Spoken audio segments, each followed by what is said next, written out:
Chapter 173. Supplication if one fears harm.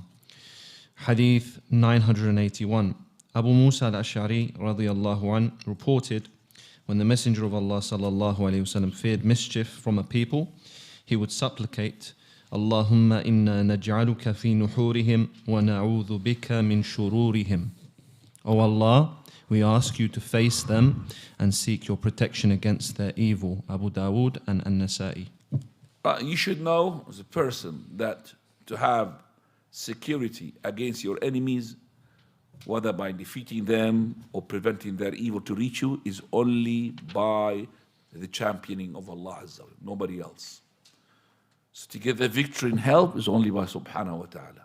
So to repel their evil, to win against them, to protect yourself against their evil, because you don't know what their chest holds, do you? There's enemies of Allah. What do they have inside? Nobody knows except for Allah Azza wa Jalla. Allahumma inna naj'aluka fi nuhurihim wa na'udhu bika min shururihim. So you are asking Allah Azza wa Jalla to defend you from what you see and from what you don't know about what they hold. So it is incumbent upon us to make isti'adah. Isti'adah means seeking refuge in Allah Azza wa Jal from the evil of the enemies, and also at the same time you should not hope or wish to meet them. If you have to meet them, then you have to be patient.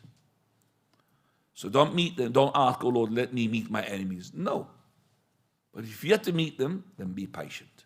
But ask Allah Azza wa Jal to make you to avoid meeting your enemies. And if you have to meet them, is to have victory against them and Allah give you patience